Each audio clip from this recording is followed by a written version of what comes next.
5, 4, 3, 2, 1. Gary V, ladies and gentlemen. Dude, I have gotten so many fucking tweets about you. Ever since I said we were going to do this podcast, or I don't know if I announced it online or tweeted or something, man, you're doing something out there, dude. You got a lot of people behind you, a lot of people excited about you. Well, listen, I'm super thrilled to be here. I really appreciate it. I appreciate you being here. Yeah. I'm thrilled to talk to you. Thanks. You're a motivational motherfucker, man. You got a lot of people up and at 'em. I'm super grateful. You know, it's funny. I spent the 3 years, for last year I've been okay with it, but the 3 years prior to that, I specifically didn't want to be a motivational speaker. How come? I was selfish in deciding that I just didn't want to be that I was more proud in my own mind of being an entrepreneur business builder who happened to have entrepreneurial tendencies. And I feel like the motivational speaker thing, you know, by percentages can get a little ugly, gets a little kind of hollow, can get a little spammy. And for my own mind, the way I had it in my brand was I suppressed and stopped putting out the content like that I would tell my boys and my internal employees. But for last year, I embraced it a little more. And so, you know, it's got a place. You know, I mean, you can't, and I know you feel this because as soon as you announced it too, I got so many emails and tweets and DMs of the same thing. If you're lucky enough that some way, the way you communicate brings value to others, you need to be smart about that. And so I'm trying to figure it out. Yeah. I mean, I definitely think you need to be smart about it. You definitely you don't want to get greedy with it or stupid with it or. There's a fine line between manipulation and, you know, and doing the right thing. For sure. And for me, when I go on stage, that is my zone. That's my arena. That's my court. I just don't think anybody does it better. Like when you give motivational speeches. Yeah, I mean, they're usually business talks, but I'm so rah that it takes, you know, I feel like I'm a defensive coordinator that's giving you the plays, but I'm going to give it to you like, we can do this. Let's rip their necks, you know, like out of their body. And so when I'm up there, that and the YouTube videos and things of that nature, that's the majority of what people see of me. And that's only one version of it. And I'm very conscious of the motivational thing. I think a lot of people use motivation for their own selfishness. And I know it all plays out in 30 or 40 years, but along the way, for my own appetite, I want to balance it the right way. Well, there's a lot of people that are doing it that they don't really do anything else. Like, I know a guy who does motivational speaking. He used to be a shitty comedian. And now he's just doing these weird motivational speeches. And they're sort of hobbled and cobbled together from other people's shit. And it's like, it's fake. You know what? You know? Listen, I don't judge anybody. Very honestly, I don't give a fuck. Really, I really don't. But about what other people are doing, entertainment, escapism. There's, you know, people can say reality stars are this. People say watching football, like my beloved Jets, for 3 hours is stupid. Like, people can judge escapism any way they want. Here's my big thing. I'm a businessman, so I talk about business content. It's not just finding your inner peace. What scares the shit out of me is everybody who fucking says that they're, you know, a business coach and they've never made a fucking dollar outside of selling other people how to make a dollar. And that whole scheme is basically sell other people on how to make a dollar. Yeah. So I just don't want to go down that path. And I think I can look the part very quickly. And that's why I suppressed it for a little while. But then in the last 3 or 4 years, I've built a very large agency, a media agency. And so I think I felt good that I went and executed again, just like I did when I built the wine business. So I filled that bucket of building another big business, which makes me feel more comfortable to go out and do the content and being out there. Well, there's definitely value in giving people motivation. There's definitely value that other people get from it. It's a real positive thing, and there's ripples that come off of that. And I feel like I gain a lot from a lot of people that are motivational. I get a lot out of it. I love it when they're real. Yeah. It's hard to find. You know, you got to find out who's a real health expert and who's a bullshit artist that has sort of compiled and remembered a bunch of things that other health experts have actually studied and done research on. Headline reading versus practitionership. Right. And I couldn't even imagine what you guys are dealing with. Being at the top of the sphere of this important medium, you must get bombarded, and it takes work. like I've been able to navigate who I want to fuck with and have drinks with and who I stay away from. Yeah. It takes a lot of time. Yeah, it does. Because it can look the part, and you gotta like dig, and then you gotta like take, and you know this. There's people that you actually respect who haven't done the work and are lazy about putting somebody else on, and they're like, yeah, that's a good guy, but they're Right. not. Yeah. And they're like, fuck, and like the whole thing is really interesting. Actually, And then there's hosers. Yeah. yes. There's a lot of hosers out there. There's no getting away from that, though, in kind of No, all walks that's of okay. life. And I think you're right, though, to not concentrate on the negative ones, because it's really just a waste of resources. It's a waste of energy. But this is an amazing time, though, to get a message out there and to motivate people and to show people that, there's something positive, not just in being inspired, but in inspiring others. Yeah, I mean, listen, the communication infrastructure of society is incredibly interesting right now. I mean, Yeah. look what you and I are doing.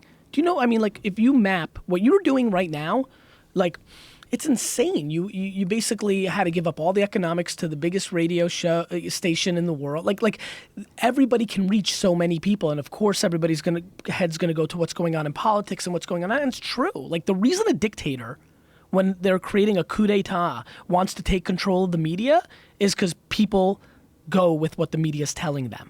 And so, yeah, I mean, I think it's imperatively important to try to navigate and distinguish yourselves.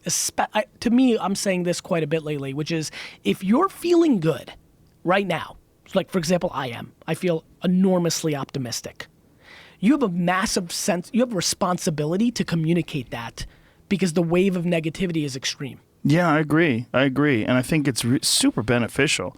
And, what you were saying about the media being powerful, I mean, the most powerful thing about it is everyone has access to it now. There's 100%. nothing keeping anyone from starting an Instagram page and just putting up little videos every day of how they feel and how they think.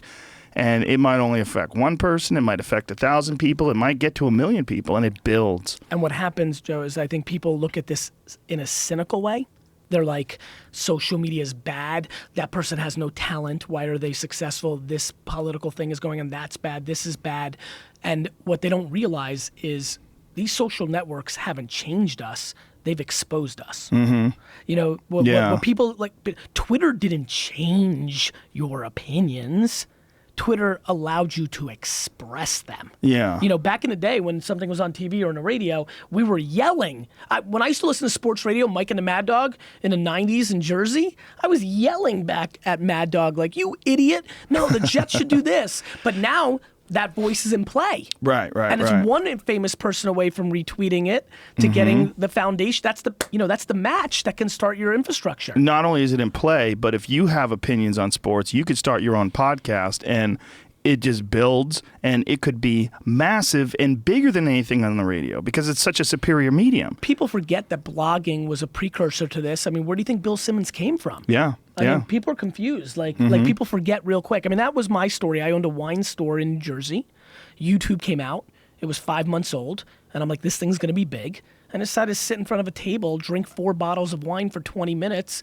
And it was good enough that a lot of people wanted to watch it. That's what you started out? That's what you started doing? If you want to take it all the way back, I was born in Belarus, in the former Soviet Union. So I have a very immigrant story. Came to the States in '78, lived in a studio apartment half the size of this studio with 8 family members, real immigrant shit. My dad got a job as a stock boy in a liquor store for $2 an hour in New Jersey. Wow. Became the manager of that store eventually. That immigrant thing, just work every hour. That's what my dad did. I didn't even know my dad until I was 14, even though he slept in my home every night. And we moved to Jersey. I was straight entrepreneurial DNA, like lemonade stands, like shoveling snow. I used to rip people's flowers out of their yard and ring the doorbell and sell it back to them. It was real raw entrepreneurship. And then I'm 41. Baseball cards were like the thing in 87, 88, 89, 90. That was culture. And I became a baseball card dealer, and I was making $2,000, $3,000 a weekend selling baseball cards in the malls of New Jersey. Then my dad owned a small liquor store eventually in Springfield, New Jersey, dragged my ass in. I hated it. But around 16, I realized people collected wine that was connected to what I liked, which was collecting baseball cards and football cards. And I, at 16 years old, spent every minute of my life trying to become the foremost expert in wine. I would go into like science class junior year and not give a fuck about Saturn and would just sit there and read the Wine Spectator and decide I was going to be the greatest wine retailer of all time. Heard the internet in 94 in a dorm room playing Madden 94. My friend came in, he's like, you got to see this. Went to a room, heard coo-coo-ch, that whole thing. And 15 minutes in was on a bulletin board and seeing that people were selling wine and decided that I would launch a wine website. And in 1996, I launched one of the first e-commerce wine businesses in America. Wow. And so then in 98, I came home full time. And from 98 to 2003, in that 5-year window, I built my dad's business from a $3 to a $60 million business on the back of email marketing, Google AdWords, and just having a website. And that became my first foray into using technology to grow very quickly. So do you sell wine through that website? So buy and sell? I don't know jack shit about wine. I just ask the guy, what's good, dude? Do you like it? Love it. That's all you need to know. Yeah, I like wine. The one reason I broke out in wine, everybody who's listening right now, real quick, take a step back. Do you know anybody that's into wine? Everybody probably knows 1 or 2 people. They know what I know. Every one of those people are a straight douchebag. Anybody that's really into wine thinks like it's some magical information that they impose on others and they become a straight dick. So since I knew so much about wine, I was like, you know what? I'm going to take this away from all those assholes. So I started a YouTube show and I started comparing the wines to like hillbilly gyms, like, like Boot and like racquetballs and like the gum out of a Tops pack, all the stuff it actually tastes like. And it democratized wine, and it was a good thing because wine should not be on a pedestal. If you like it, good. There's no cheeseburger expert running around going, Joe, you're using the wrong cheese. It's from the wrong year. It's so douchey that nobody wants to get into it. So I was like, fuck that. I'm going to help wine. And it did. It got a lot of young people into it. Yeah, there's a weird pretentiousness to wine that doesn't really exist with a lot of other liquors. Like it doesn't exist with tequila. You're seeing it, right? Like craft beer. You're seeing it with whiskey. Right. But craft beer is more down home. I mean, it's kind of cool. But you know what? There's some Brooklyn heads that are trying to be douches too. Well, Brooklyn's a rough spot. It's a weird spot. It's so confused. It thinks it's like North Carolina. It thinks it's Asheville, North Carolina, like planted in the middle of New York City. What a weird place Brooklyn is right now. And it wasn't like that when I was living in New York at all. No. When I lived in New York, Brooklyn was kind of like rough. It was like Guidos and quote, air quote urban. Yep. It was a different spot. Yeah. And now it's just all these weird hipsters with skinny jeans and fucking vests on and it's half mustaches. my employees at VaynerMedia. Yeah. For all of you listening, love your jeans. See you Monday. Why are they doing that? They can't even run in those things. No, what if you have to get away? What if someone's chasing None you? of those guys are getting away from anything. They're not getting away. They just accept their fate. They're not stealing. They roll their pants up, keep it tight. They're paying 6x the price of whatever in North Carolina for the same item. That's what they're doing. Why? Yeah, I don't get that. I don't even get that living together thing.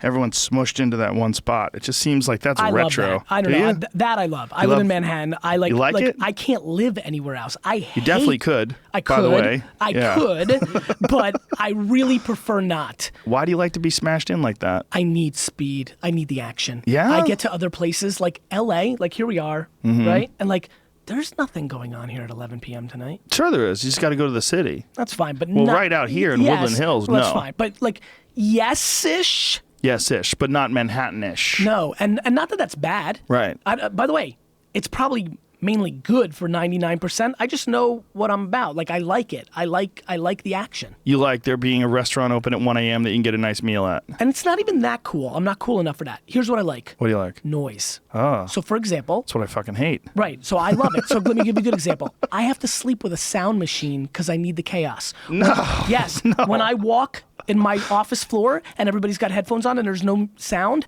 I freak my shit and like poke somebody and say like blast your Spotify or iTunes. Like I need sound. Really? Uh-huh. Man, I'm the total opposite. I want to be on a mountain. I want to hear birds chirping. Nothing makes me happier than hearing like sirens and people yelling at me. No, really, it really puts me to sleep. Like if my Lizzie, my sister right now, I know she's listening. She knows there used to be a train outside our house in Edison, New Jersey. I couldn't sleep. The train would come by and it'd be like one of those I'd be out. Really? I need sound. That's so weird. I need action. That's why I love social. Okay, that makes sense. You know what I mean? Yeah. Post, reply, DM. Right. Like I'm an action junkie, and luckily I haven't deployed that against drugs or a little gambling early on, but I've gotten away from it. I can't win enough to get me excited, and I can lose and get pissed. So like I finally won that game. Were But I you need the gambling action- like Vegas gambling or sports? Vegas? Yeah, Vegas. Like craps and like dumb shit like roulette. Like I would just decide like Oh, no. putting like $500 on the number 5 because like fuck if I hit this like like just like dumb shit. Like I'm gonna win $18,000. I go to Vegas so much for the UFC. I I'm don't sure. gamble at all. I've never gambled in Vegas. I've gambled on fights, and Yep. that's it. I should really bet baseball. I've been a hardcore like 25-year fantasy baseball player, and So you know a lot. The only time I've ever really made money gambling was when I knew up and coming pitchers were coming up, and that's how they really run it, and that's where I've made my biggest arbitrage. It's hard to make money on pitching. fighting too. You used to be able to. When I used to gamble, when I first started working for the UFC, I'd still bet on fights, and then I thought about it for a while, and I was like, I'm probably not supposed to do this. You're like it doesn't make "Me, any Pete sense. Rose." Well, it's I can't. couldn't I control can't it. affect anything, No. and no one ever told me I can't do it. It's not like I'm You just a didn't manager you didn't or want anything people like to say that your commentary was slate. Yeah, Exactly. I agree. They say that understand. anyway. Yeah. They Of say course, they've yes. said that, and it has been me. They said I was biased for people I bet against, which is hilarious. I've had that happen, but I stopped doing that like more than 10 years ago. Yeah. I was probably like 2002 or 3, Yeah. like right after I first started doing commentary. I quit doing that, Yeah. but you used to be able to make a lot of money Well, because there people were some killers. and and people were undereducated in that Yeah, sport. well, there were some killers that would come in from other countries, and I would go, like they You would didn't know know, about and this you would guy, know. and I'd be like, oh, this like Adlan Amagov guy was coming in from, I forget where he's from, but I was like, Jesus Christ, what's the line? Fucking bet the house. There was a few guys. Did he come from parts unknown? There's a few guys I also from thought Parts that Unknown. WWF did that so well. I was always fascinated when they were like from parts unknown. I'm like, Yeah. holy shit, where's he from? You Well, know? that's no good for a global enterprise No, like it's the not. UFC because you want to engage those people in the other I get it, countries. I get Like there's this guy Habib Nurmagomedov who's the #1 contender in the lightweight division. He's this fucking murderer. He's such a badass, and he's undefeated. And like the big thing about this guy is that he's from Russia. He's from Dagestan. Yep. And it's a really weird place because it's not a large place. Nope. But there's a bunch of killers that come out of this one spot, and this guy's like the main killer. And so they're planning on doing a big UFC in Russia. And Love if it. this guy is fighting in Russia, it's going to be fucking bonkers. So like that's a Yeah, big no, I deal. totally Like get it. Conor McGregor in Ireland, and it's a big deal to fight in your country. 100%. The Yeah. regional thing has always worked. yeah. World Cup, Olympics, these are historic things. Like look, nationalism is on the rise. Yeah, So, no, it definitely I get is, it. I and get it. even statewide, like Cowboy Cerrone fought this past weekend in Denver, and he's just from Denver, so when he goes to Denver, they go fucking 100%. crazy. Yeah, hometown stuff. Is Yeah, amazing. there's always that. It's a fascinating thing. Is that your signature on your fucking iPhone case? That's a little weird there, buddy. I'm a weird dude. Like this is You got like It's a a- watermark signature. Yeah. That's a signature, by the way, that anybody could rip off. You'll be super okay with careful with that. your checkbook. No, I'm all right. Luckily, No? I don't have any checks. I don't even know what a check is. I got a buddy of mine. His name is Guido Orlandi. He's a good guy, and his signature is this. It's like Like- that's it, which was great until he got divorced, and then his His wife ex-wife just went off. fucking went off with his Clean signature house. and just drained the poor guy. Poor dude. Yeah, he fucking stuck to his guns though. After she drained him, kept that fucking signature. he's like, you can take the money, but you Yeah, ain't taking this you signature. ain't taking my big O, bitch. I love it. And I guess nobody could tell you how you write your name. You can write your name any way you want. So he just decided that's how I write it. That's it. I like it. Where's he right now? That's a good question. He's a pool cue maker. Interesting. He makes No shit. custom-made pool cues. Yeah.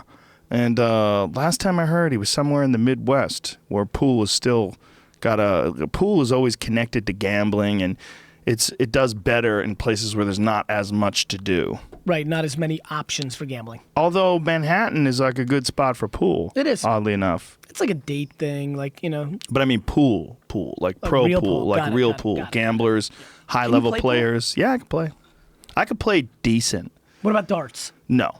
Got a dartboard over there. Somebody gave it to me. I never even opened it up. That's what I can Sitting do. over well. there. Are you good at darts? Yeah, better than I am. in People pool. love darts. Yeah, I just have good hand-eye coordination. Yeah? It's a fun Wiffle ball. It's fun to play. Yeah. But it seems like you're looking at the same thing over and over again. That's like my problem with bowling and darts. You're looking at the same That goddamn helps me. thing. To me, pattern recognition, it's kind of how I think about like Yeah. content and business and those things. I like pattern recognition. Why do you like pattern recognition? It comes to me. Like But you like chaos. I do. Yeah. I do. But I, I definitely, I'm a big fan of pattern recognition. Like, to me, everything just happens over and over and over again, and you just have to understand the historics. So, for example, my great thesis right now, where I think all the money is going to be made, this is the television, and that is the radio. So you're pointing to your phone That's is right. the television, and the TV is the radio. And it's 1948 to 1957, meaning we're going from a primary, as a society in the U.S., the primary device in our lives is switching from the television to the phone. The same thing that happened in the late 40s and early 50s from the radio to the television. If you go back and understand the brands, the media companies, the personalities, what happened in that decade, then you can start making bets on understanding, oh, wait a minute, if the phone's the television, then Facebook and Twitter and Instagram are ABC, NBC, and CBS. Shouldn't I become Bob Hope and Lucille Ball? Because if you go back and read, a lot of the radio stars didn't go to television because they disrespected the medium. Huh. So I would tell you, I asked you this before we went on, I was fascinated because I know you've been really a pioneer in this, an early dude. Like, you went to podcasting, and I'm sure now everybody's like, oh my God, and can I be on your show?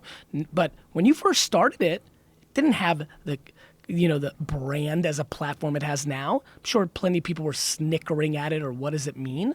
It's what it is. Well, they were doing it recently. Like, People are still doing it. Howard Stern was making fun of podcasts just a couple of years ago. Not even a year ago, he was mocking people doing it.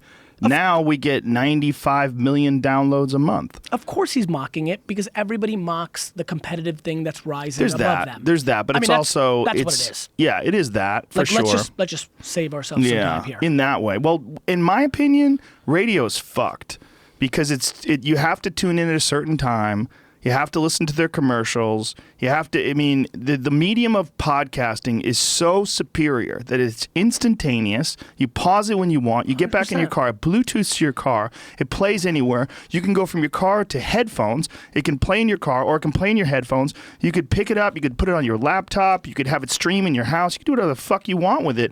You delete them. You download them. They're instantaneous. You can get them whenever you want. You can go through the archives. I agree. And it's also 100% uncensored, 100% unproduced. There's no one in, like, with this, it's me and Jamie, and that's it. There's no one else involved in this. That's it. And look at Jamie. Yeah, he's just chilling. But it's really amazing in that agree. respect that there's no corporate and like when you get to these kind of numbers, usually you'd be in some giant building somewhere, and there'd be a gang of people involved, and they'd have meetings 100%. And after the show meetings, editorial post, and we never had a fucking meeting ever. Do you guys even smoke a little weed. Do you guys even talk to each other? Yeah, all the time. We're friends.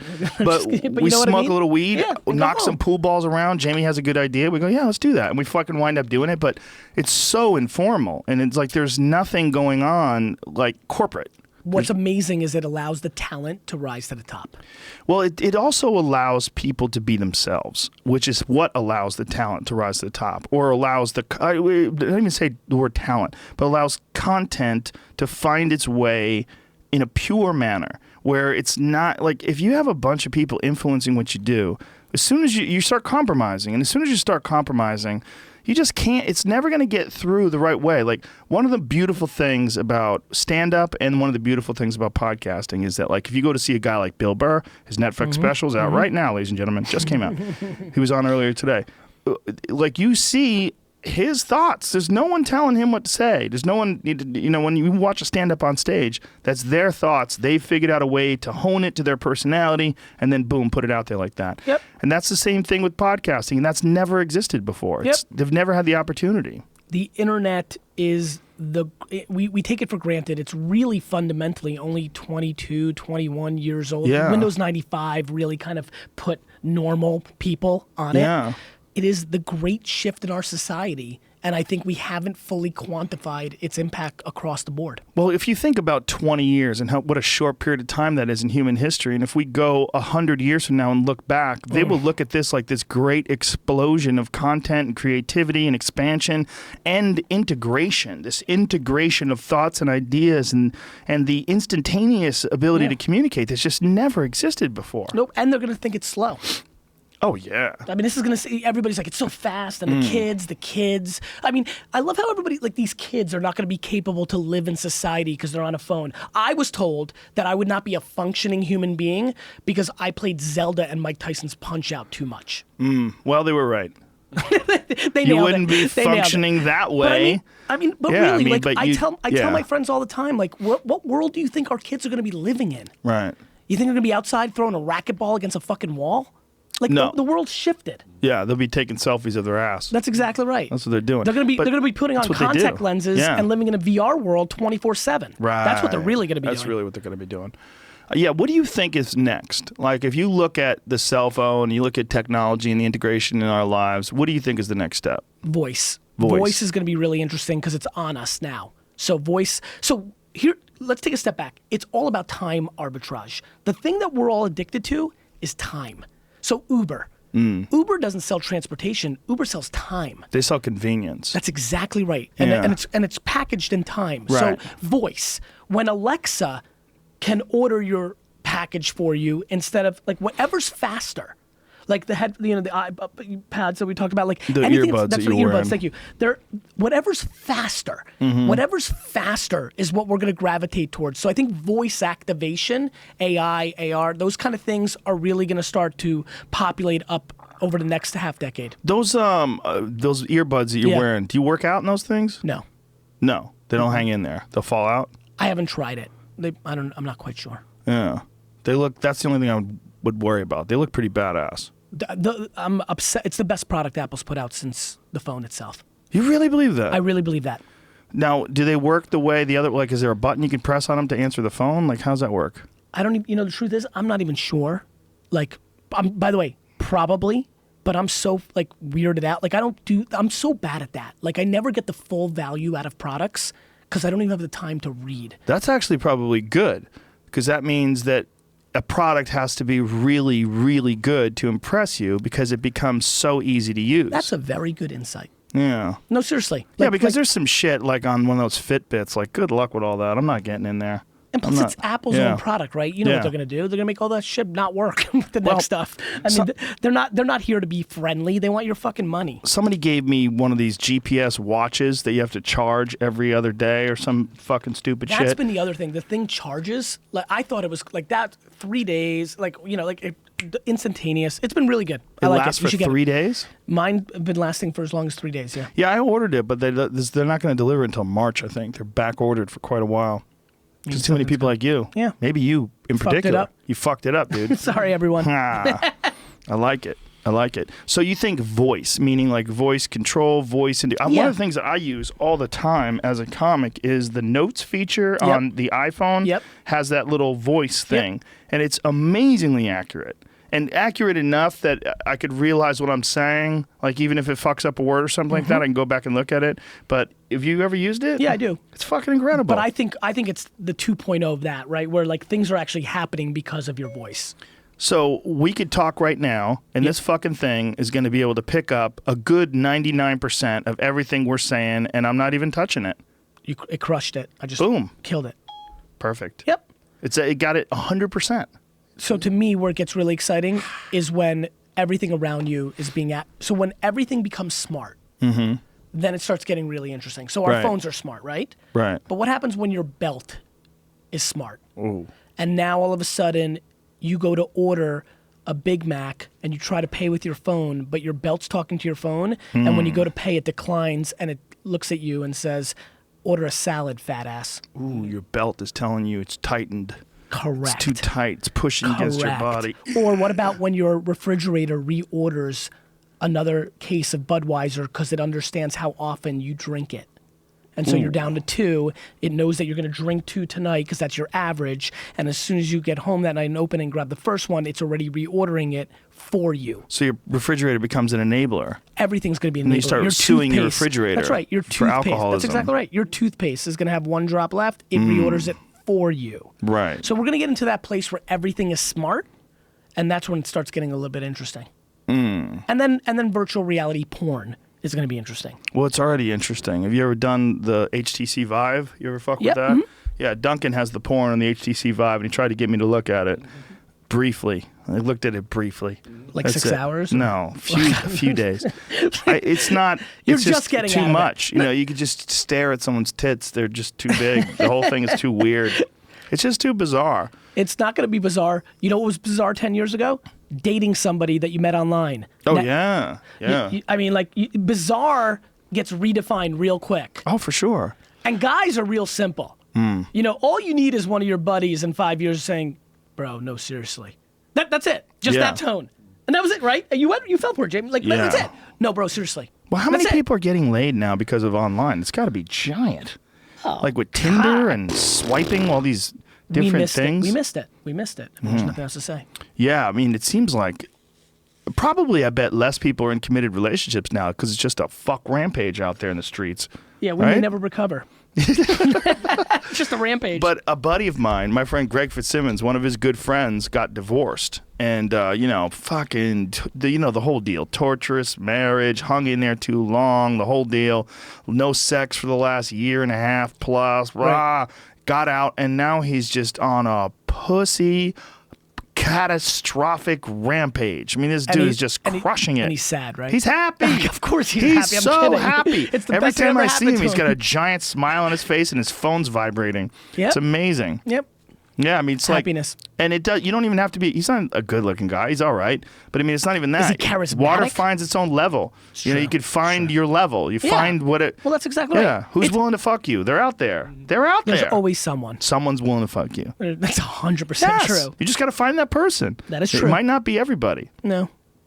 But what's real fun is when you actually break out of your level. Yes. Once in a blue moon. And every now and then. Every Yeah. now and then, below your level Yep. or above your level. Every now and then. Those are the moments you actually talk about. You're at the 3-point line and it's nothing Uh-huh. but net. You're like, what? How did that happen? Yeah. Well, you know, it's just it's fascinating to me because I'm really concerned about the integration of human beings and technology. Not concerned. I shouldn't say concerned, but puzzled as to the end point. Oh, the end point is the robots kill us all. You think so? Yeah. Really? Yep. Why do you think that? I think we integrate with them.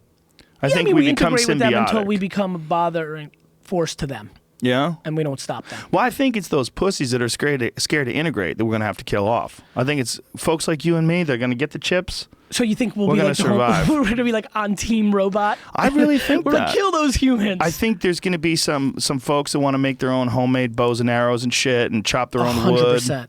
Yeah, with a stone axe like those assholes. I don't use matches. I fucking rub sticks together. Those people, they're going to be a problem. I think people are gonna be scared of it. Like as Yeah. we continue, I mean, people are scared of technology. Yeah, for Every sure. generation of it. I'm real curious how far it gets before we get to 80, 90, 100. Like, what are we going to really see at the tail end? Right? I mean, you think of somebody who's 90 years old now, the shit they saw. Right, right. Like, I mean, if you go the whole gamut, like in their 40s and 50s, Right. they're like a television. Right. You know, like, I mean, so, Yeah. you know, do you remember, I don't know if, how old are you? 49. Perfect. You're a little. I don't know how this plays out for you. You might have been a slightly. I'm 41, so it's slightly. It'll be interesting to see what you say.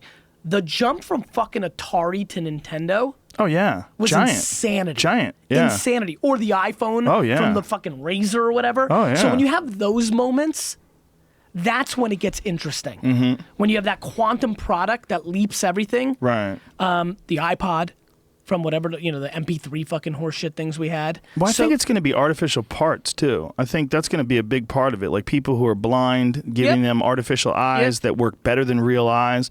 And then people, I mean, initially it's going to be not as good, and then it's going to be as good, Well, it's and then it's plastic going to be surgery, better. right? You yeah. were 80, 60, 50, now you're 19. Well, not even plastic surgery. It's going to be genetic No. manipulation. I'm saying that back to pattern recognition, Mm-hmm. when plastic surgery came out, you were 50, 40, that range. Now, 18-year-old girls, 16-year-old girls are attacking it earlier. So Yeah. when first it's going to be for the blind, and then some dude's going to be like, wait a minute, fuck this. Why is my friend who was blind can see shit better than me? I'm going to just do that, and it's going to go from defense to offense. Somebody showed me a breakdown of Kylie Jenner's plastic surgery over the years. And she's only like 20 years old. That's right. And this girl has had her face just chopped apart. She's had her chin whittled down. She's had her hips widened, her breast enhanced. She's a little kid. I get it. And she's just, they're just sculpting her with scalpels. Yep. It's very, very, very strange because she doesn't look remotely like she used to look just a couple of years ago. That's right.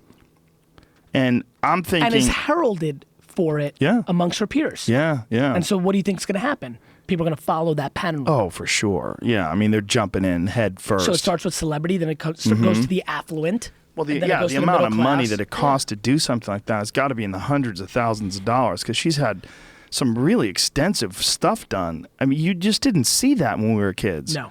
You didn't see a 20-year-old girl that had, maybe a girl got a boob job. Yeah, maybe. But not even 20. I mean, not even 20. Was so rare for, later, maybe in our 20s we heard about such stuff. And we're like, wait a minute, why didn't they do that? Yeah. Like that. Yeah, I get it. But now it's bizarre. Like, they're doing stuff to their hips. Like, girls are getting their hips widened. Of course, because ass is the offense now.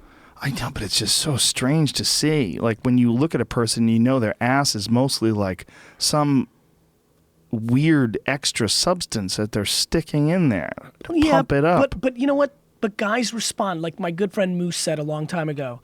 He said, have a good friend named Moose? Yeah, Rob Moose. So we call him Moose. He said about fake boobs. He's like, if they're fake, why can I put them in my mouth? Yeah.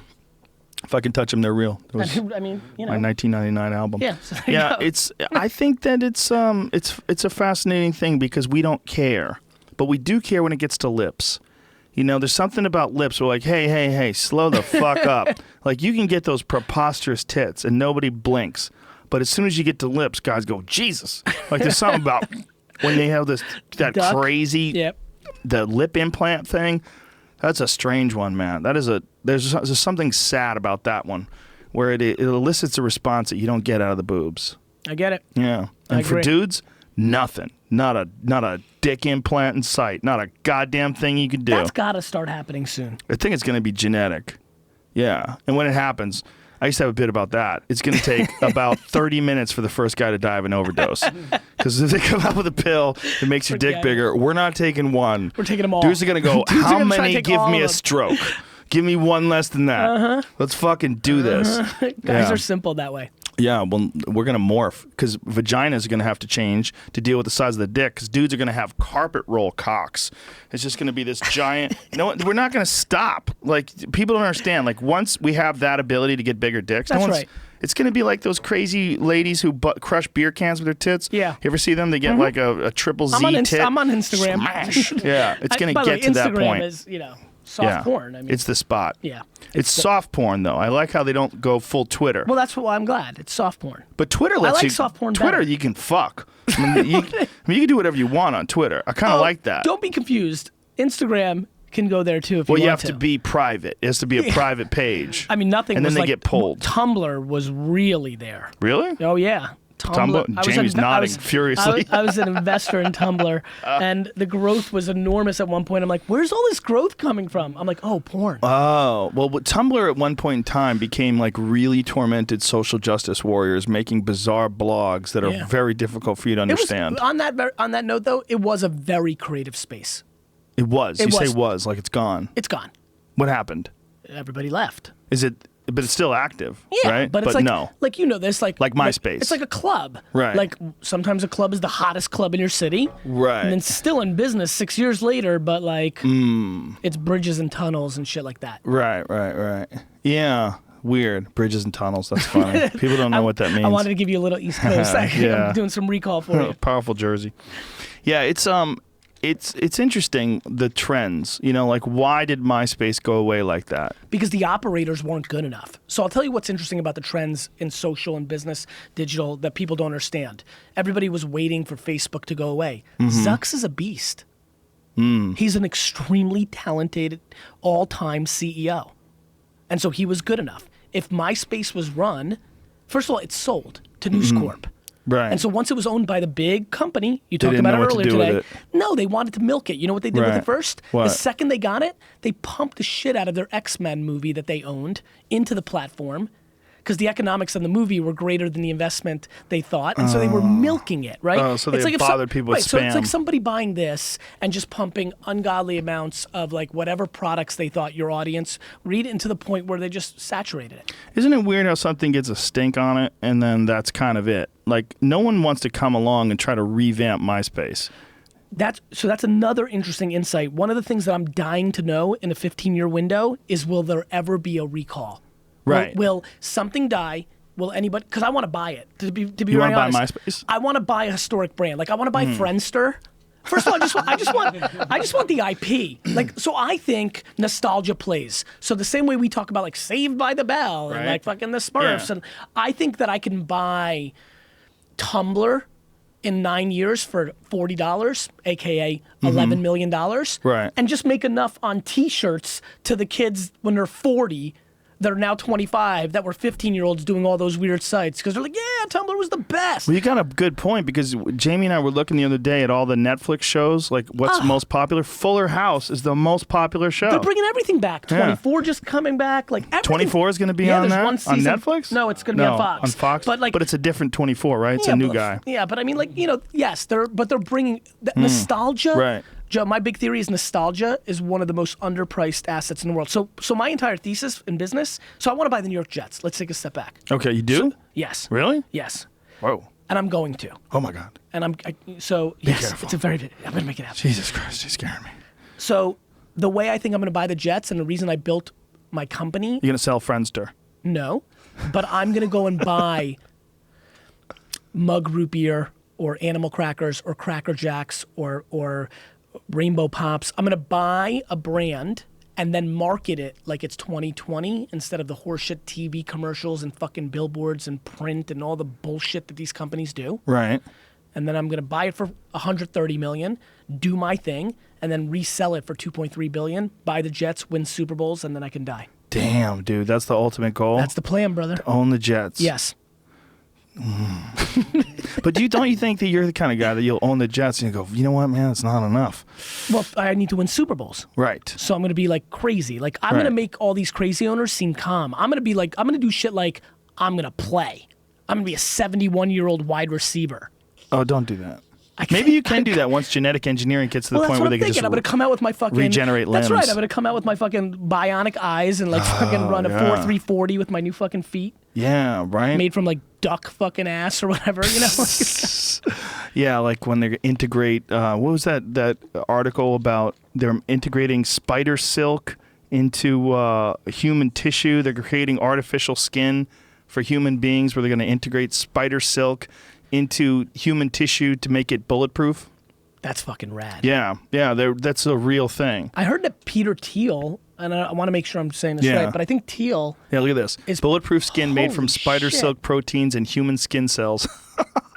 I mean, this is, by the way, guys, this is all coming. Like, I don't That's I awesome. think it's Peter Thiel, but it might be some other mogul in Silicon Valley is putting young blood in himself. Yeah, it is him. Yeah. It's him, right? Yeah. And so is that going to work? Well, because I'm kind of like, ask I him. might do it. It's based. This is the theory Tell that me it's based anything. on. Forget about getting like a log dick. Tell me something that won't let me die, yeah. and that I will definitely do. Well, not only will it not let you die, which it's entirely possible that it's going to extend your life, but more importantly, it'll give you more energy while you're alive now, which makes it fascinating because you're going to be able to Would you do that? things. Yeah, fuck yeah. Yeah, me too. I'm thinking about doing it tomorrow. I might fly up what to about the Oakland tomorrow. spider? What about the spider? I'm skin? doing that too. Go ahead, man. You're Fucking in for shoot. everything, right? Shoot, bitch. But the thing is, the bullet will destroy your bones. They're gonna have to do something with the bone. They're gonna have to give you some Wolverine adamantanium bones underneath because like the spider silk's how not does Hugh enough. Jackman get so jacked in like 4 minutes? What does he do? Steroids? Steroids. Okay, good. I was just hoping. 100%. Yeah, okay, that's what I was hoping. 1,000%. Yeah, that's what I was hoping. 1,000,000%. Good. And he also does intermittent fasting, so he drops a lot of body fat. Got it. You know, you get into a state of ketosis. You don't eat for 14 hours. He pounds like low carbohydrate, high fat, high content. So his body's burning fat. He's doing tons of steroids, I'm sure, allegedly. I Right. don't know, Hugh. You seem like a nice guy. I'm not shitting on you, buddy. I like him. I'm a big fan. I like Hugh Jackman. Yeah. He's handsome as fuck. But I think he's on steroids. Understood. Pretty sure. Just for, Yeah, I'm just telling you. I'm an expert in that shit. I can tell. I mean, like it's very difficult to look the way he looks without doing them. Very, very, very Well, I saw difficult. him at the Knicks game the other day, and I'm like, man, he fucking beefs up fast. Yeah, yeah. Well, he does the right shit, though. You know, I mean, that's the thing about like saying someone does steroids. It's not enough. Like you don't. It's not like he takes a pill. Do you think people should do steroids? This is a conversation that my trainer. So I started working out 3 years ago. Finally taking it serious. I've had two trainers full time. They travel with me. I've really gotten into it. Got my life. Damn, you have how many trainers? I've had. I only have one trainer at a time. And they travel with you. But they travel with me. So I was really out of shape. Like, never worked out. Didn't have a muscle in my fucking body 3 years ago. And I'm like, I'm gonna die. This is stupid. Right. And I can afford it.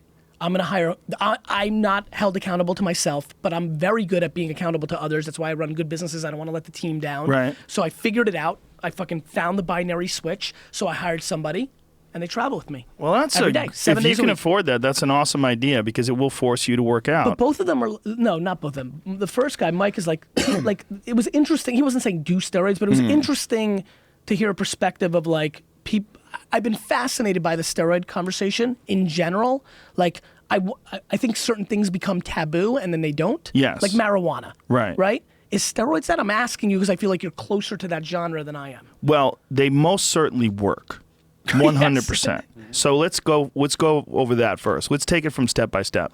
Here's what's important. It's very important that young people don't do them. And this is why.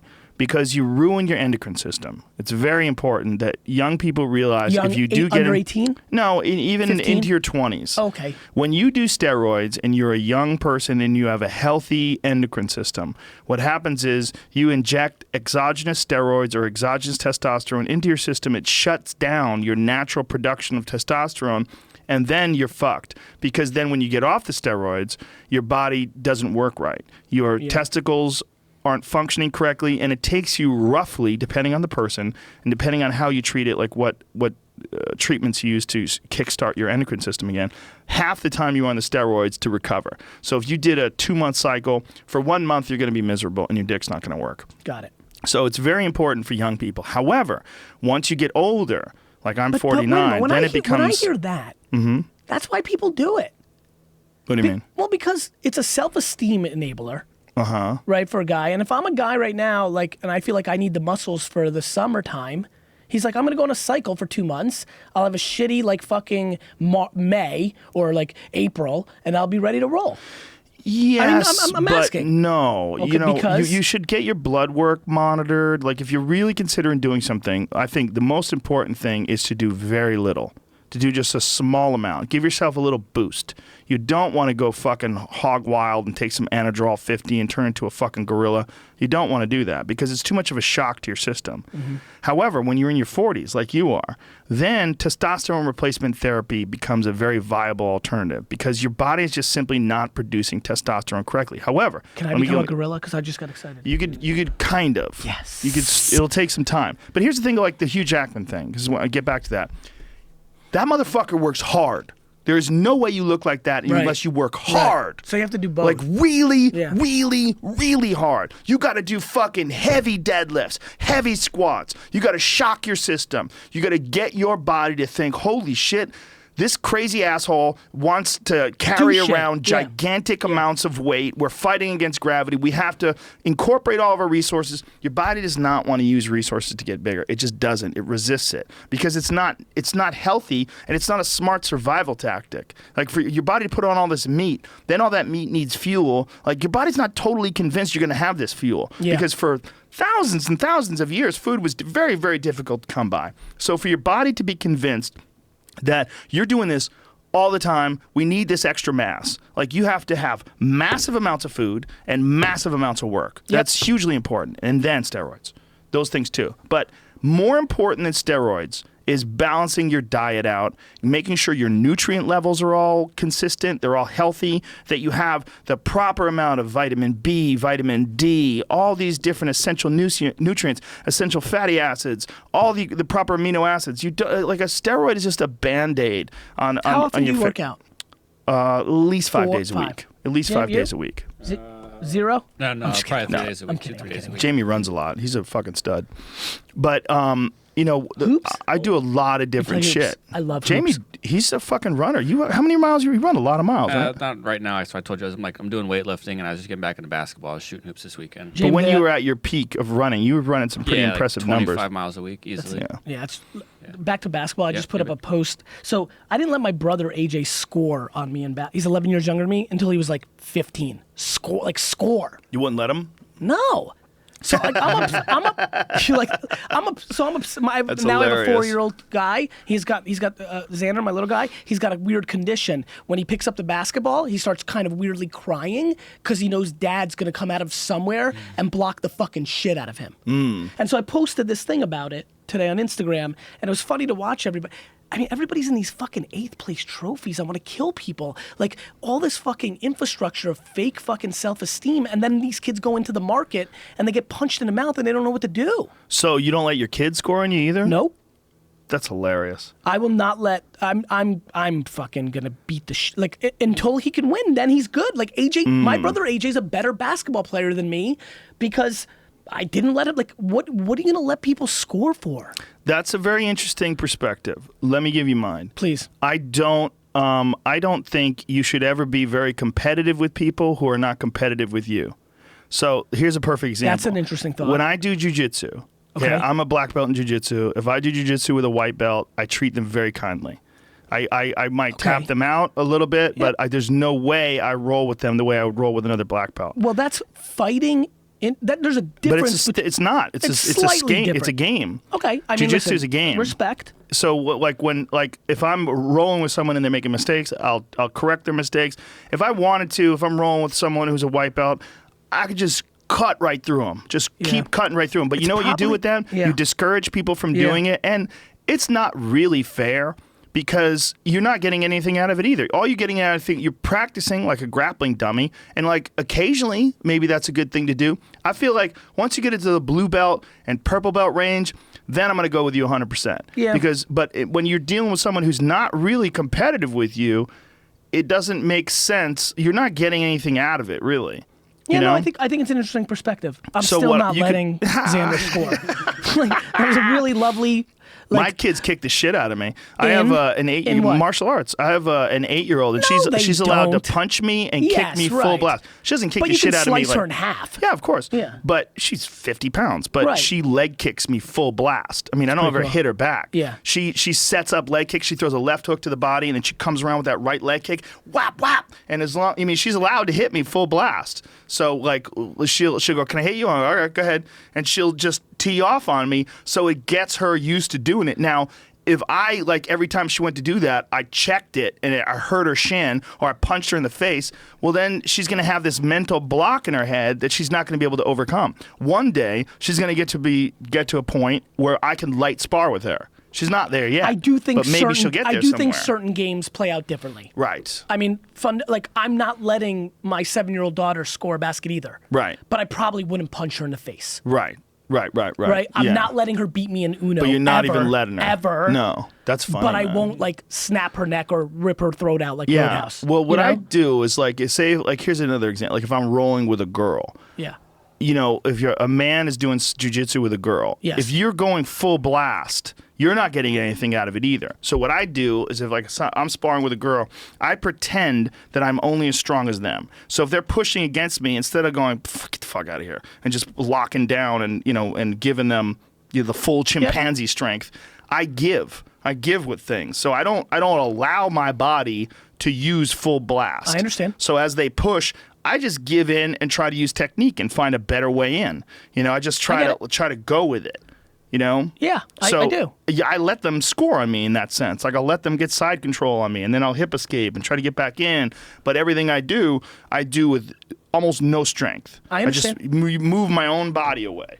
I would tap them out in 4 seconds, probably. I just don't know any. I understand. I just probably wouldn't. By the way, just because 99% of you don't know me, I wouldn't have done it at all. I would have never even got in there. I don't know that thing. But if you did know that thing, I think maybe you'd probably have a different opinion on it. Correct. Yeah. No. What I mean by that thing is if I'm either going to go in there and not let the guy score, or what would have mostly likely happened is I wouldn't go in the ring, whatever that ring is, at all in the first place.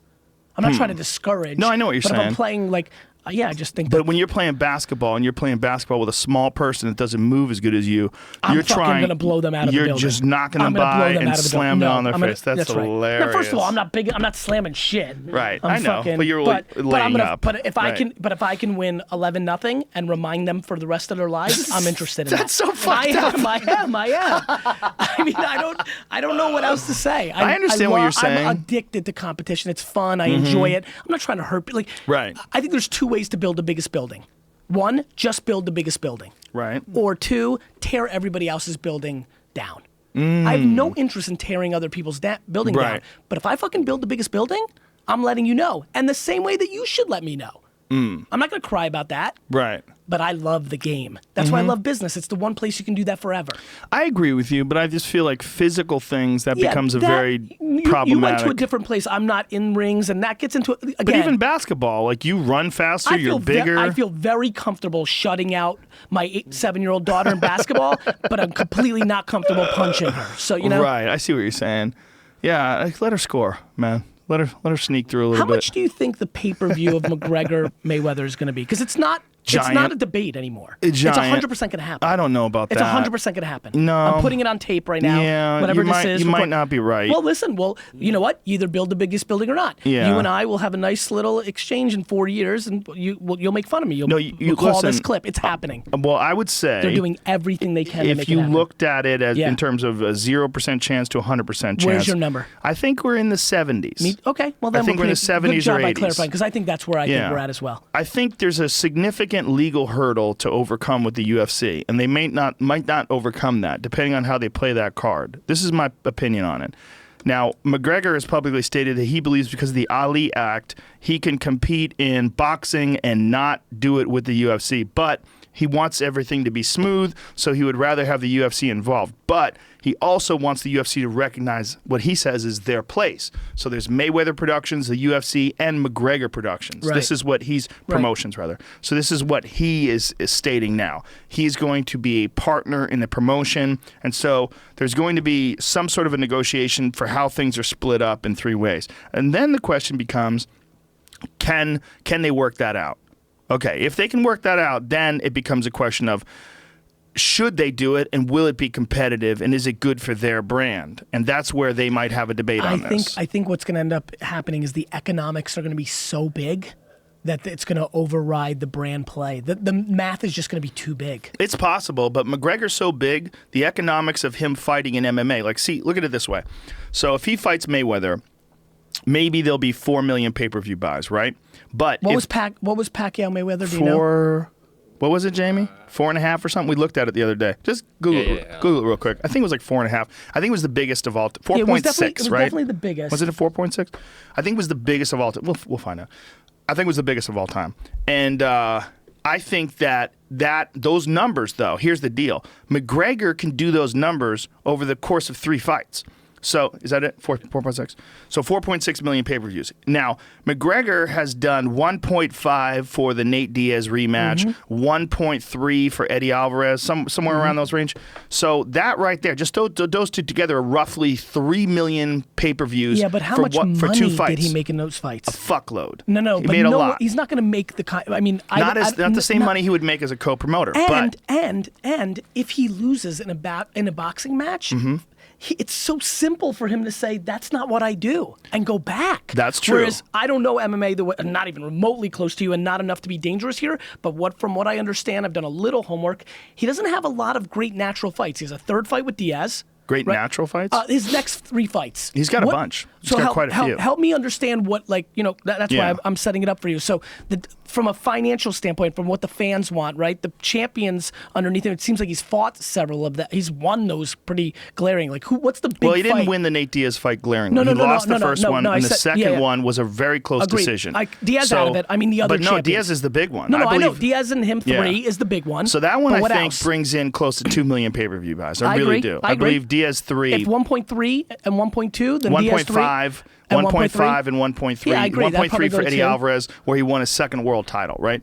The other one is Tyron Woodley, or whoever wins the Tyron Woodley versus Stephen Wonderboy Thompson rematch for the 170-pound title. That's an interesting fight, too, because if he goes up and challenges at 170 and wins that, Jesus fucking Christ, now he's through the roof. Now he's the biggest star in sports. I mean, he becomes this gigantic, huge, global, worldwide phenomenon. That's entirely inside the realm of possibility. Now, he's not favored in a fight against a 170-pound champion because the guys are bigger, they're faster, or they're stronger, rather. But he's fast as fuck. He's really clever. He's very interesting. The way he approaches fights, he's very intelligent. And it's not outside the realm of possibility that he could beat someone at 170 pounds that's holding the world title, whoever that is. So that's a big fight, too. And that could also, with him attached to it, could bring in 1.5, maybe 2 million pay-per-view buys. So what you're talking about is in a couple of fights, he could make what he could make in that one Floyd Mayweather fight. If he wants to be a global icon, there's no way anything he does in just MMA trumps that fight. No, you're right. You're right. You know because what I mean? it From a brand- transcends. yeah. Ugh. It transcends the sport. It transcends. Also, it's a really good match for him because Mayweather doesn't really knock people out. I mean, he knocked out Victor Ortiz. Ortiz had his hands down. Exactly. He fucked up. He headbutted him, and then he was trying to apologize, and then Mayweather KO'd him. Yeah. But that was a different sort of scenario. Yeah. Before that, the last guy I believe he stopped was Ricky Hatton. He did. And he stopped. Late. Yeah, I mean, late 11 or 12. He's better. I mean, but by the way, Ricky Hatton is like half the size of Conor McGregor. Conor McGregor is a big guy. He's tall. He's 5'9". He's broad-shouldered, and he can fight easily at 170. You know, he cuts weight down to 155. In a fairly healthy manner. Very unhealthy for him to get down to 145, but he has done it. If they fight, I assume they're going to fight somewhere in the 155-pound range. Conor will be significantly bigger than anybody Floyd's ever fought before. What was your favorite sport growing up? Martial arts. Growing up? Yeah. Right from the get? Yeah. Because? I just... Like well, Bruce I didn't... Lee movies? I didn't, like why? Chuck Norris? Yeah, definitely that. Yeah, Chuck Norris movies got me into it. 49's, you're in the right age, too. For sure. Uh-huh. Yeah, there was that. But there was also the finality of it. And also... Like finish him? Yeah, well, it was so real. Like, it didn't matter to me anymore Who's if the guy that a took ball... the hat? I love that. The hat? I was thinking Mortal Kombat. The guy who took his hat off. Raiden. Yeah. Raiden. No, not Raiden. The guy who had like the hat, like sliced you with the hat. Raiden was like... Someone sliced you with a hat? Yeah. Yeah, it's like Mortal Kombat 3 or something. Yeah. It just, to me, it was so much more dangerous. It was so much more... There's so much more on the line. Were you a fight fan, like a boxing fan? Yeah. Yeah, I was a I'm big fight fan too. I've always described martial arts as high-level problem solving with dire physical consequences. That's what I look at it. Yeah, it's also you're problem solving someone who's improvising in the moment with and there's such a psychological factor it's involved. It's why you in like it. stand-up too, right? Yeah. It's how I think about keynotes. So one of the reasons I think my speaking career has gone so well is I'm reverse engineering the crowd in real time. How so? I'm literally giving the talk and feeding off the reactions and navigating in an improv manner on my business content. Huh. So you don't have a clear outline? I have a clear outline for the first 7 minutes, which is I already gave you that spiel. I like to frame up my life. Right. I'm an immigrant, lemonade, that little spiel I already gave you. That's all I've got. And then I basically go into the State of the Union. Okay, so now if you're going to give a speech, so if you're going to give one of these keynotes, what's your objective? Like, what are you trying to accomplish when you're doing that? Like brand. Legacy. Legacy. So I talk about stuff that most people think is coming, and I think it's actually here. And they don't think it's real, and they think I'm a futurist or a disruptor. And so I'll go and talk about Instagram and why I think people can go from 0 to 100 million in their business in 7 years, or from 0 to 100,000 a year. So the amount of people listening right now that are making $81,000 a year doing something they hate, that could make $80,000 a year on Instagram, either selling something or slowly but surely building their brand and then doing content deals, is staggeringly practical. How do people make money on Instagram? I don't make any money. I have 1.8 million Instagram followers. I've made 0 cents. The way people make money, is always the same. So I would argue you do make money because you're using a chess move instead of transacting just on that platform. That is a platform where you create reach and awareness that drives towards things of this nature, and then you either sell advertising or get into business development where you have pieces of equity in businesses that you build through the attention. People sell against attention. So either you're doing commercials or you're doing step 2, which is you're building brand, right? So one thing I've never done is I've never been paid ever for a piece of content I put out on social, which is the majority of how people get paid. But I get paid $100,000 to give a speech. And I've done that because of the attention and awareness that I've been able to build on those platforms. Jamie, book me some speeches. I'm going to start doing speeches. Fuck this. Fuck all this posting pictures of my food. So Joe, I think there's a, you could sell stuff. Right now I'm obsessed with people buying and selling shit. I don't know if you know this, but it is scary how much money can be made if you go to thrift stores and Marshalls and dollar stores and garage sales and flip shit on Craigslist, eBay, Lecca. Really? And I mean real economics. So people go to thrift stores, they buy a bunch of vintage clothes, and then they go on Craigslist. It's even scarier than that. Now that you have a phone and you get the eBay app and you just scan shit, it's not even vintage clothes, which is like the thing most people listening think makes sense. It's fucking every single thing on earth. Every single person right now that's listening that needs $5,000, it's in your fucking house. It's in your closet. It's in your basement. It's in your attic. Your shit that you're not using is worth money, and you just don't want to put in the work to flip it. Huh. Uh-huh. So I started something called the 2017 Flip Challenge, right? And I made this video, and the amount of I'm getting hundreds of emails a week of people like, holy shit, I was on fucking welfare, I have college loans, I wanted to take my family on a vacation, and it was the fucking 4th pair of shoes in my closet that I didn't have. Or people that are not as fortunate, maybe really don't have a lot of stuff in their home. They were just going to dollar stores or thrift stores, scanning with the eBay app, and some guy just bought 80,000 fucking American Apparel t-shirts for 49 cents and is selling them for $16 on eBay. It's the flip, man. I'm telling you, the reason I'm saying this right now is I want somebody to leave with something tangible from this interview for themselves. The flip, all this fucking tchotchke shit here. I'm looking, I'm looking, that Biggie thing's probably 11, and this fucking Buddha thing. Sell it for $11, you think? That's worth way more than that. Respect. It probably is, but you know what I mean? It's plasticell. That guy makes those. He actually sculpts them and then makes a mold of the sculpture and then sends them out. They're dope. And the sunglasses actually come off of Biggie. Look at that. I love it. Dude, look at his eyes. I love it. There's details in his eyes. He's smoking. It's dope. And then we got a Conor McGregor one here and a Tupac one. Couple blunts. This plasticell guy's a bad motherfucker. So Joe, on this thing, seriously, I'm fascinated by this. By what? This Flipping? Flipping shit. Yeah. Yeah. Because you have to understand, because of the content I put out, I get asked 1,000 times a week through social, DMs, email, live streams, how do I start? I need money. How do I raise money from venture capitalists? I'm like, you don't. You're not raising money from venture capitalists. You're not fucking 98.9% of the people are not raising money from venture capitalists. You're not inventing the next Instagram. Yeah. Let's get a lot more fucking practical. Right. And start learning how to actually make money, and then take that money, and if you want to go build an app with that money, mazel tov, but learn how to actually make the money. And the flip thing has been I've been putting out business content for a long time. It's been the one thing that I'm watching people actually pull off.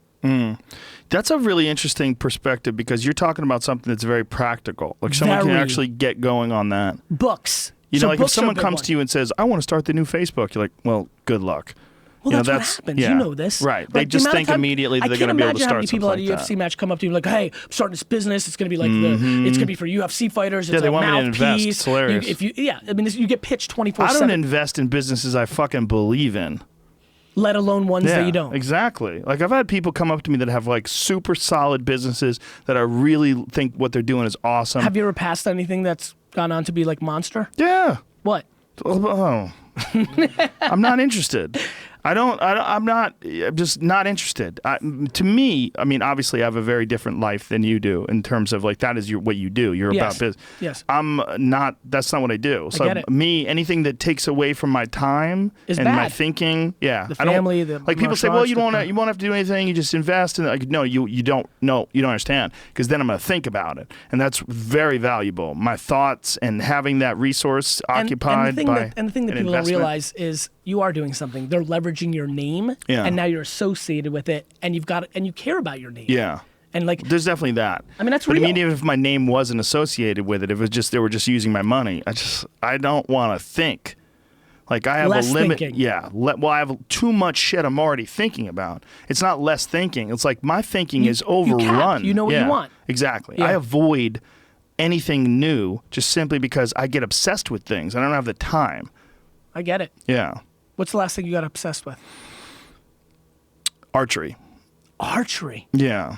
Like bow hunting? Yeah. Oh, yeah. people get really. I'm You're obsessed. in deep shit. Oh yeah. How long Believe you me. been doing it? Trust me. 5 years. Yeah, 4 it's 5 gonna- years it's gonna hunting. Continue to get worse. Well, less than 5 years. 4.5 years hunting. You hunt, James? 3 years bow hunting. What are you obsessed with?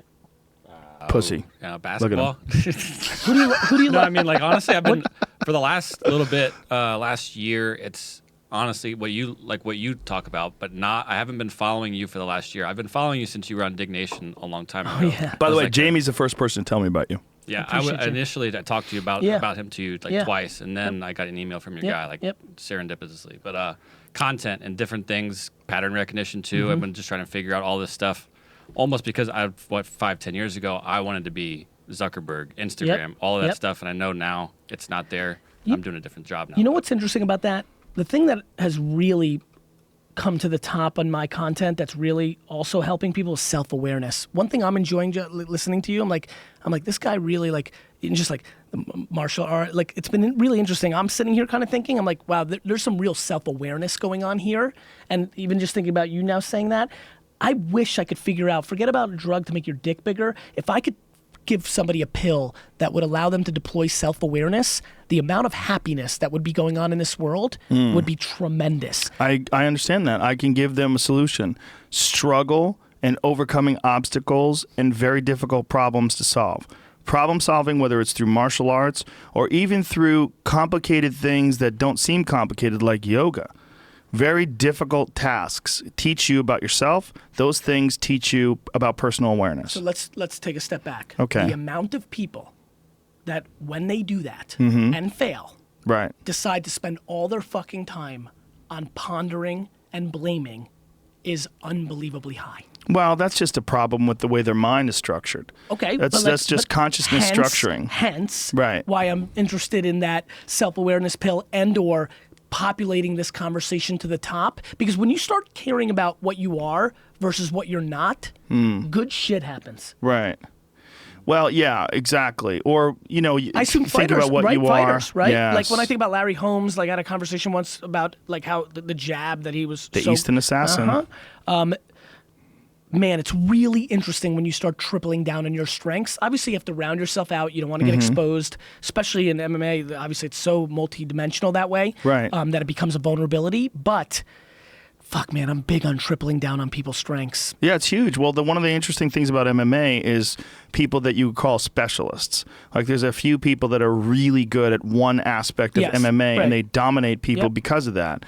Like Anderson Silva, who's the greatest martial artist of all time, was just a sensational striker. Yeah. And when every fight starts off standing, you had to deal with his striking. Before you could get to him, before you could take him down, before you could try to submit gotta him. get through that. You had to get through that. Yeah. And that was, he's a specialist. Damian Maia is a specialist in a completely different way. He's one of the top welterweight contenders, probably number one now, next to Wonderboy, who's going to be fighting for a rematch of the title. But Damian Maia is a pure jiu-jitsu specialist. His striking is only to get close enough to you to grab you, drag you to the ground, strangle you. And in that way, he's a lot of what he is a throwback.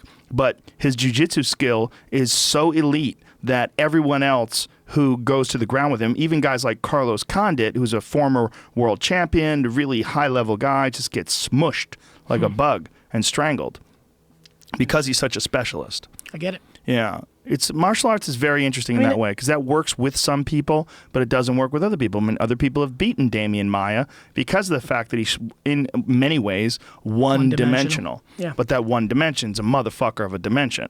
I'm a big boxing fan. I grew up a big Aaron Pryor fan. Me too. A big Pernell Whitaker fan. Like, what was in that bottle, man? Panama Lewis. man, What the that fuck was did he slip him? he- What did he slip him? I'm dying to know. I would like to know. Panama Lewis is still alive. I'm able to quantify that because I think about a lot of the boxers who had their one or two things that it was just fascinating. Sure, Like you had yeah. to figure it out. Sure. Roy yeah. Jones. You know, it's funny you're talking about Conor. I was like, when Roy Jones found his moment to go up to heavyweight. You know, it's interesting. Okay, well, here's a perfect example. We're talking about steroids. Yes. When Roy Jones went up to fight John Ruiz, now Yes. I don't know Roy that well. I've met him. He's a great guy. I'm a huge fan. He's probably one of my favorite boxers, if not my favorite of all time. He was a great fighter. But I'm pretty sure he did some Mexican supplements to fight John Ruiz. Just to get up to that weight. Yeah, he was 200 pounds. He was jacked. He was shredded. It's not necessarily that natural for you to put on that kind of weight. In He that went short from period of time. 168 to 175 to 200. That's a lot of big big jumping. And looked amazing. And, kept his speed. Then, here's the thing. Dropped back down to 175 again to fight Yep. Tarver and Yep. looked like shit. Yep. Had a really hard time making the weight. And Yep. I think also you looked at his body, he was smooth. His muscle tone was different. It didn't look the same. And I think a lot of that is his endocrine system potentially suffering from the steroids. Like taking steroids and then the crash. I don't know. This is pure speculation. But all my years of seeing people do the same thing, Yeah. seeing people take steroids or take anything any anabolic enhancements and then dropping down and getting off of them again, you seem flat. Pattern recognition. Well, I know a lot of pattern recognition about fighting. That's one of the Makes things sense. about fighting is pattern chunking. You see things you've seen before, and you see it coming before maybe even the other guy sees it coming. And that's what I do with consumer behavior, and that's how I bet on business. The Makes reason sense. I was an early investor in Facebook and Tumblr and Twitter, it was because I just knew that looked to me like email, that looked to me like Right. I invested in Twitter because I thought it was the next email. What do you think of Snapchat? So I invested first full disclosure. I wrote a $5 million check into Snapchat. So I'm Wow, a big I guess investor. you like Snapchat. So I like Snapchat. That Are you being responsible for those puppy dog said, filters? I'm Because not, that shit's got to not stop. me, but Ladies, listen to me. Stop taking pictures with a puppy dog nose. Stop. I like it. I think they Or look don't. cute. Don't I listen to think me. the I'm just girls look fucking cute. around. I Do think, whatever you want to do. The flowers on the head, though, aren't making you look any better. Yeah, it is. It gives you a very Coachella vibe. It's fake. They're fake flowers. I think you're a crazy person. Well, should they do that or should they put the lip injections? No. They should definitely have the fake flowers Snapchat has over to figure that. out the next move because Instagram's features have, in the short term, affected it. Mm. And where Snapchat was on the verge of becoming a monster was we started seeing 40 and 50-year-olds download it. When the features came to Instagram, it gave those 45-year-olds a reason not to download another app. And that's why Snapchat's lost a little momentum. It's not that a 20-year-old, yes, some are using stories more on Instagram now. It wasn't like a mass exodus of that. It was the growth that they were feeling 40 and 50-year-olds that were just starting, just like Facebook back in 2010, 11. They just started getting your aunt that wanted to act like she was in it, starting to download, and then the network effect, because her aunt has a friend, and that's what happens. It stopped that, and that is the concern that Snapchat has, which is it wants to be at full scale because that's how you justify a $20 billion valuation, which is what it wants to go IPO at. I think Snapchat's big thing is the filters, like the course. zombie filter and the course. rainbow throw up, all that stuff. Yep. Like that's what makes it cool. Yeah. And the fact that I could take your face and put it on my face, like that's kind of dope. I mean, a lot of people do that, and it's really pretty amazing if your face is similar, like similar sized, what you can pull off. It's amazing. I agree. I mean, listen, they've done a lot of smart stuff, especially with AR and all that kind of stuff.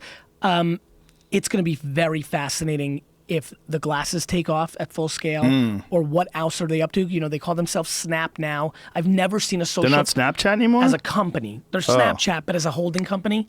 This Right. is corporate bullshit. Nobody cares. But Okay. the reason I care is when they came out with the glasses, Speckles, I've never seen a social network act like a fashion brand.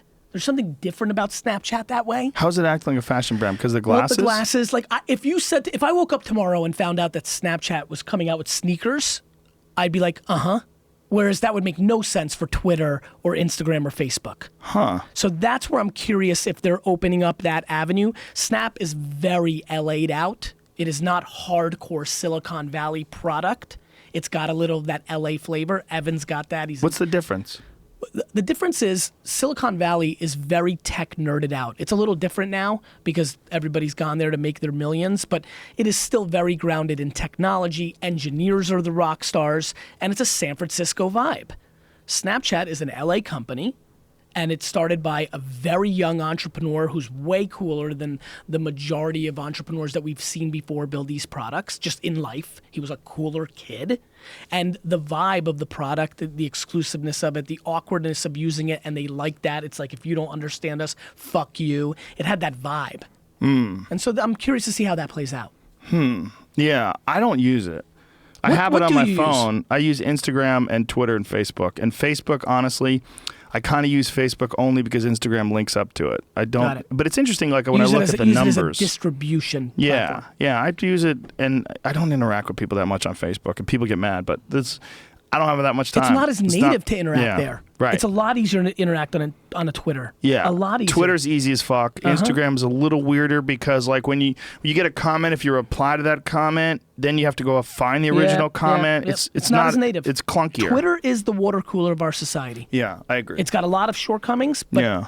for content and how much people are paying attention to the news feed, but definitely from a conversation standpoint, there's nothing close. So, for example, when this airs, like, that's where I'll go and engage with people, because a lot of people have never heard of me before that listen to this, and I'll respond to those feedbacks much more there than anywhere else. Right. Yeah, I will too, and that's where I have the most followers too, and I'll interact with people more. But I also feel, like I said, I just think that, and Jamie was just telling me the other day that Instagram makes it so you can like people's comments now. Yes, it's a new little feature. Yeah. They've been, as you know, Jamin, it sounds like you're really getting deeper and deeper in this game. Like, they've been innovating very fast. Tons. Snapchat today put out a way for you to link out to websites. So there's just movement. There's always movement. Facebook is definitely going to launch stories in Facebook Yeah. because, they just launched it in Ireland. So I've already seen the preview of it. It's out. So that's coming. So will be interesting to see what that does. So plenty more to come. I think Facebook should become a television company. Like, I think they should actually come out with a television. And then I think when you're in An your actual feed, television? an actual physical television, this is just what I think they should do. And when you're in your feed, you see something, you just flick it, and it goes on your television. You watch it. So like Apple TV does. Don't do that, Facebook. Listen to me. Facebook, listen to me. This guy's I have a better motherfucker's track talking record. If you about. want to talk about Seems like silly. fighting somebody, Seems silly like to me. Facebook, if you want to fight Fucking Tumblr, TV. listen to Joe. But There's if a you lot want of TV money, companies listen out to there. me. You don't need, no one's gonna buy your fucking TV. I'll buy it Trust first. me. You're gonna make buy a a lot lot. of TVs. They're gonna be sitting in a warehouse somewhere. I can't wait to Gary clip Vee's this. gonna I be. I came made a out- mistake. I made a mistake for the TV. I'm going to say, and in this keynote, look at this great clip from 2017 when I fully predicted the Facebook TV. Why would they get involved in selling TVs? What would be Because different than their own, TV? when you own the hardware, Right. you own the action. Who Right, but owns- why would anybody buy that when you could do like a little Google Chrome thing that sticks right into a USB port and just shoot it right from your Android Because phone and everybody has instantaneously the, goes if you to your make TV? if you make the best product, everybody Right. has permission to play in anybody's space. So if you make the best TV. Sony had no permission to go in the video game space until they made the fucking PlayStation. Everybody's like, what the fuck? Right. Right? Like, Netflix wasn't supposed to produce the best original content. Right, but that's a difference, right? Like there's a platform if you're selling a console that makes video games, then you have to hire a bunch of people to make games for that or, No, you don't. You're the razor and the razor blade thing, right? Like, Facebook can just, first of all, Facebook, Razor and Razor Blade? What do so you mean? like you just become the platform, other people can make it. Like Okay. Sony didn't make those games. Right, but they hired people too. No, and they made some of their own games. Yeah, but they mainly bought from other producers. Right. But more importantly, They Facebook created a platform and when you people have the built kind of for money it. that Facebook has, Facebook can go out and buy the number 4 TV manufacturer, steal 2 people from Samsung, and they're in the fucking game. Right, but everybody already has a TV. Like getting them to buy a Facebook TV. Yeah, but one more time, and you know this, Joe. Like, we used to have Sony TVs. Now we have Samsung TVs. I mean, like, Jamie, you with me on this? no, he's with me. I'm with both of you. I mean, I see what you're both saying. They're If he's both saying great both, points, if but he's saying I'm with both of you, I'm leaving. No, You stay. Jamie's super No, I honest mean, with me. Jamie, this is historic. It's You need a to be, great- He also knows Jamie, that I'm not you need to connected be to this. historically correct. yeah, it's a great point because I mean, you brought up that Snapchat sneaker thing a few weeks ago. At least Yep. that's what I saw was Yep. a few weeks ago, and I think that's a great point. It's not going to work for everyone, though. Good idea if you want to go broke. But it's a brand thing. Like, well, Go ahead, put all your money in But Yeezys. Joe, you know what's interesting? But you know It's what? a Wait a great minute. market That was spot actually right where now. I was about to go. You just walked into it. I'm fascinated by the following. The fact that you even said Yeezys 3 years ago, Right. Everybody, you would have never said anything but No, Nike. you don't understand us. The reason why I say it is because he buys Yeezys and I mock him on a daily basis. I get it. But what's I think they're the shittiest, fucking goofiest looking sneakers I've ever seen in my life. And they sell it crazy. Bingo. But there's a lot of retards out there. Bingo. Hey, Joe, how about this? I'm of the age when UFC started, when mixed martial arts started hitting the scene, right? Royce Gracie, like way back. It feels Hoist. I apologize. So, what did everybody say about that? No chance. Fucking stupid. Well, that's different. No, it's not. Sure it is. It's primal. No. Everybody forget about understands that. fighting. At the fashion is primal. It's the way we express to each Yeezys other. are definitely not primal, yes, bro. they are, brother. Yeezys are primal. That stupid stripe that they have, the Yeezys color are- stripe on the side, Christ. Makes them harder to duplicate. They look like shit. Wrong. Trust me, 5 years from now, you're going to be making fun of those things. Hang in there, buddy. I have on my feet right now. Those are pretty dope. I like these have been those. retroed like 4 or 5 times, and that's Yeah, but because those they are- resell for $700, and they're like $160 shoes. And But those look better. Those are Jordans. They look cool. I've never wore a pair of Jordans in my life. Really? I hate Michael Jordan with my entire heart. Whoa. Knicks fan. Whoa. I'm a 41-year-old Knicks fan. And Is that just because you're a Knicks fan? If you're a 41-year-old Knicks fan out there right now, fuck you if you bought Jordans. Can't believe what you're saying. Yep. It stopped the Knicks championships. That's right. So So Fuck you're just me up. loyal because he's a really good basketball player. You're loyal to the team that he crushed. You're loyal to his characteristics that you admire and you do on your own daughter. Yes. I fully respect that. I respect and understand he's the greatest basketball player of all time. Right. Is he still? That's Is that probably, still Jamie? That is probably right. Yeah. Listen, you want to get into Right. wilt, and there's some different ways to debate that. Here's what I will say. You can I hate when people argue with me on this. You can separate respecting somebody's skill set Mm-hmm. and thinking they're a piece of fucking shit. But you only think he's a piece of shit because he beat your team? Yes. That's it. Isn't that more than a fucking enough? I guess. See, Like Tom Brady, choke. Would be phenomenally happy with that. if he died? Listen, I don't want to go there because I think But a if lot of he people fell listen to this down and shit, could but never play if he again? retired Right. after Sunday, I'd be real happy. Real fucking happy.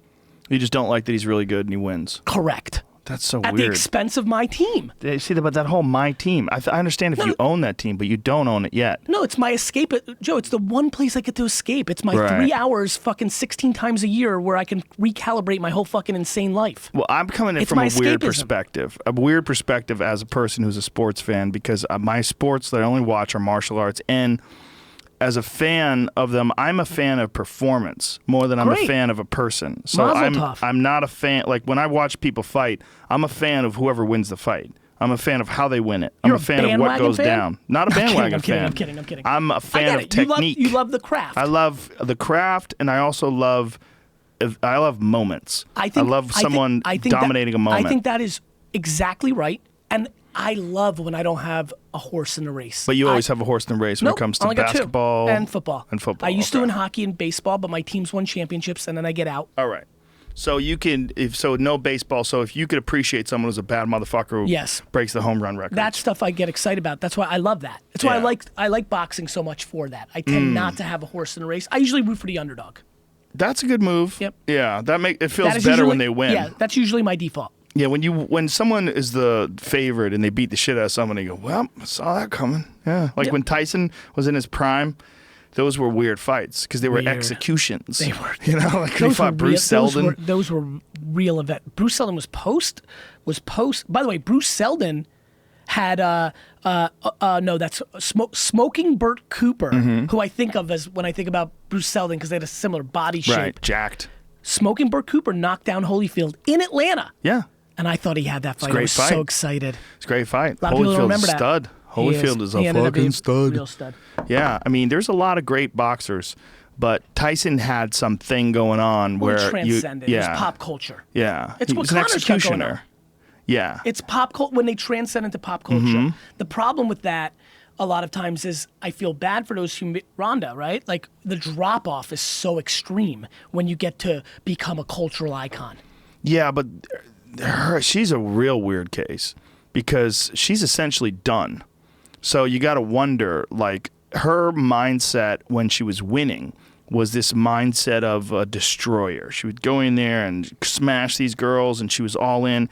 But then she got wooed by Hollywood and all the distractions and movies and TV shows and all that nonsense. And then bought into a bad strategy against one of the best strikers in the sport and fought the absolute worst way she could have fought against that elite striker and got fucked up. And once she got fucked up, man, the wheels came off. She takes a whole year off and then comes back again and just gets annihilated. Like and really now, annihilated. And now she's essentially done. Here's my big which point is crazy. on MMA in the modern world. Mm-hmm. If you lose the entire fight within the time of an Instagram post, you're in deep shit. You are, but you're not. See, because she beat Kat Zingano in 14 seconds, and Kat Zingano's still in the mix. And MMA math is all fucked up, but this is, I mean, it doesn't really work this way, but this is a fact. Kat Zingano stopped Amanda Nunes. She beat her in the third round. But Ronda Rousey, after that fight, armbarred Kat Zingano in 14 seconds. Yeah. So No, I get it. And it's you bananas. know what's really cool about MMA? I've said this. You might have caught this, James. It's the closest thing to entrepreneurship because everybody loses in entrepreneurship. Boxing's funny. That loss really dangles. It's devastating, that loss. I've been more fascinated from afar, and I'm not as deep into sport, and you can correct me if I'm wrong, but there is an absolute different level because the way the sport is structured, there's an acceptance by the fan base of the loss in this sport that I think is very different than boxing. It's like it's a scarlet letter in boxing. When you're coming up, you need to keep it clean. Right, you want to be undefeated. You Yeah. want to be an undefeated contender. It is a big factor. Yeah. And in MMA, almost no one is undefeated except Nurmagomedov. He's one of the very few guys that's a top contender right now that's undefeated, and he's just a destroyer. But you know, he's rare. He's very rare. Most people at the top have lost a couple of times. What Conor showed when he lost, he showed the ability to regroup, take it on the chin like a fucking man, make no excuses whatsoever, and jump right back in and win.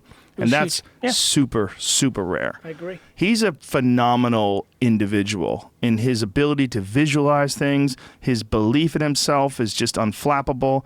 And his incredible confidence and ability to operate under pressure.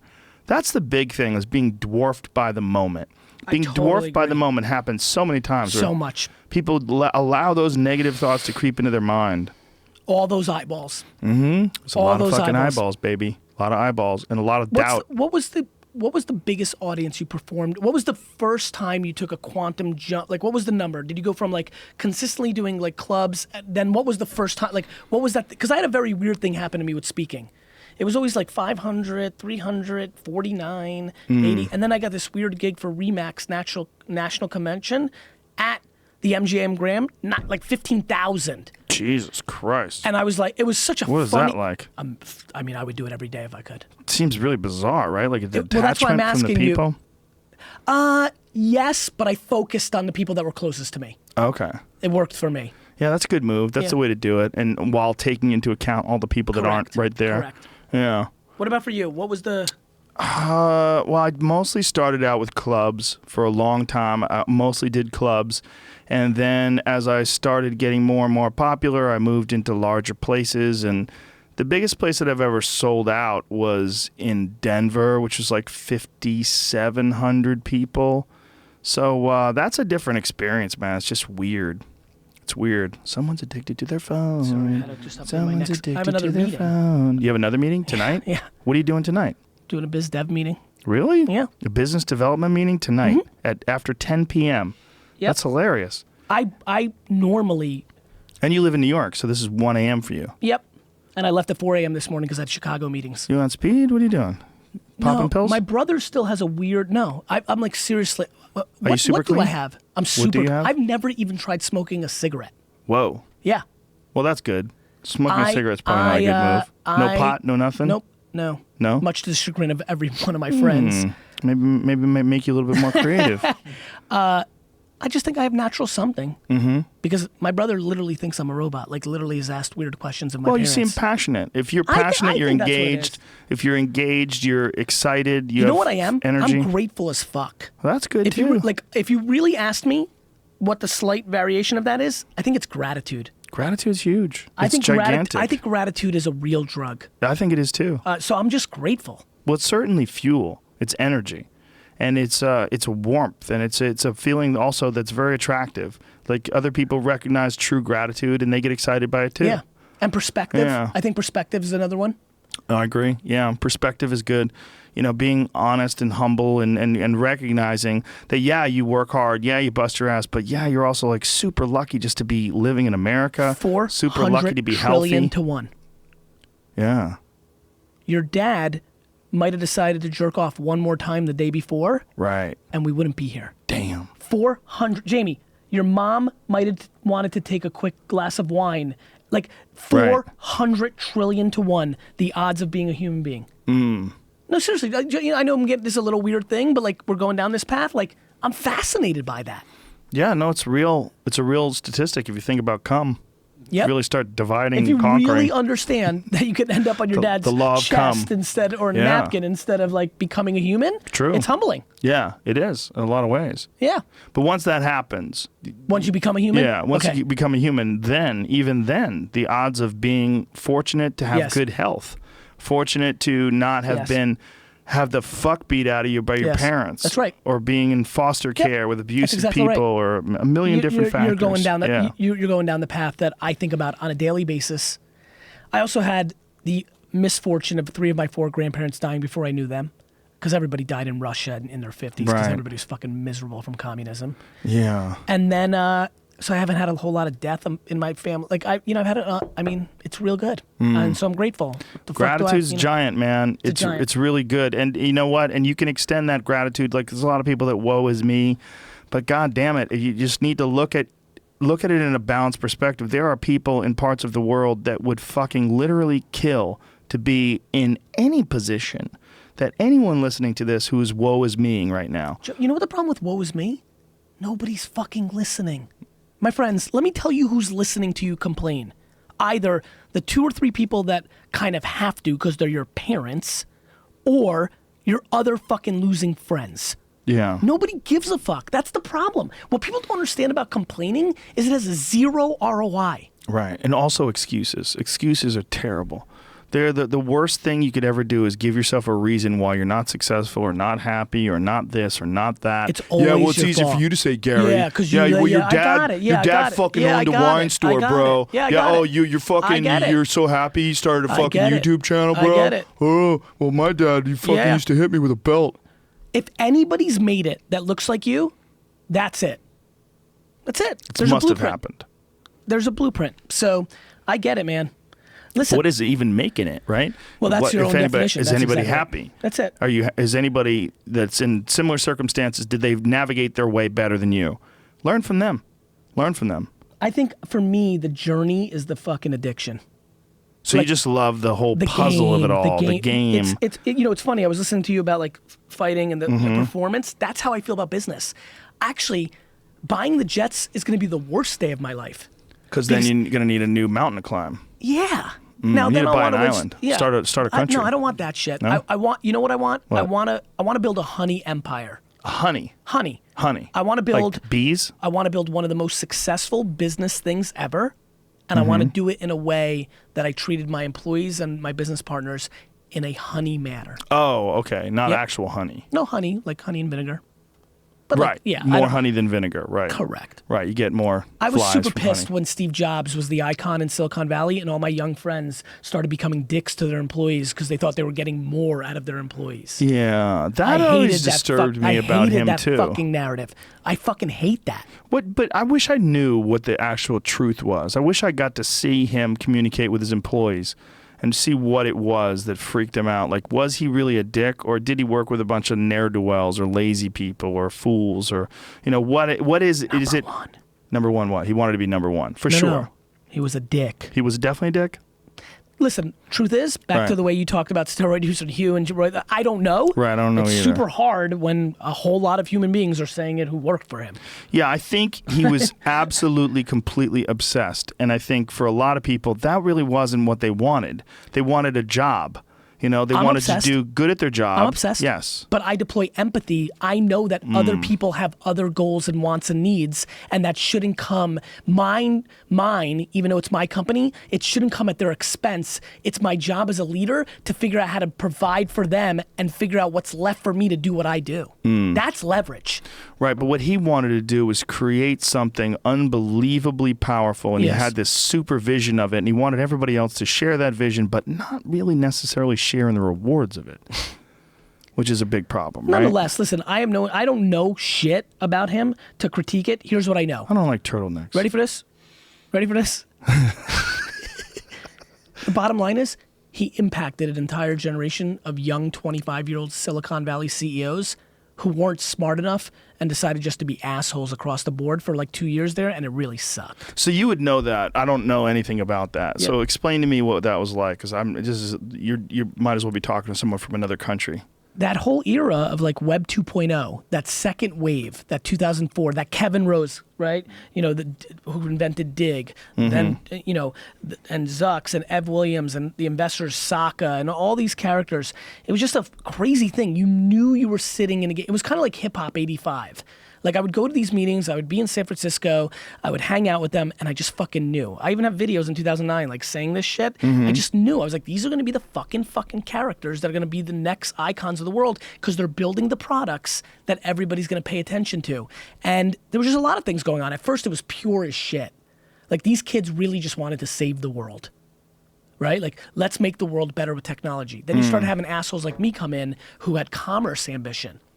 And I'm like, yes, you save the world, but let me own 10% of the company while you save the world. You know, like, Right. And then you had the worst wave, which was the people who blindly just thought because they were 22 and wore a hoodie that they were going to invent the next Facebook. Right. Yeah, there's a lot of posers, right? You understand that there's a very big difference between being an entrepreneur and being a successful entrepreneur. Right. Yeah, huge. But the market right now, everyone's like, oh, you're a CEO and entrepreneur? Like as if you won. That's like me saying I'm a basketball player. I play basketball. I'm not making any fucking money. Right. And so, yeah, we have a real issue in fake entrepreneurship right now. Everybody thinks, you know, it's cool. It became cool. It's crazy to me how cool entrepreneurship became. When I was a kid, being an entrepreneur meant you were a loser and had an idea. You know, you're laughing because you know a lot of youngsters are listening. You don't know. Back in our day, like entrepreneur was a word that you rarely heard. I used to think I was a businessman. That's what I said, not an entrepreneur. You must hear a lot of really shitty ideas. For a living. Yeah. For a living. Because I get some emails sometime, and I'll get like one paragraph in. I'll go, get the fuck out of here. What is this nonsense? And I'll just delete it. But you must get that like all day long. All day long. It's hard to separate, right? Like, how do you find those little diamonds? Sometimes you do and sometimes you don't. You have to take your L's. I have an email that I always look at from a good guy named Joe, and he worked at a company called Air Bed and Breakfast. Joe at Air Bed and Breakfast. Gary V, we're huge fans here at our company. We'd love for you to invest. Never even replied. Now Airbnb is worth a lot of money. A lot of fucking money. Email from my boy Ben Lair, founder of Thrillist, sent me an email. He's like, hey, I really like these guys. You should look at it. Didn't jump on it. Warby Parker, big glass company.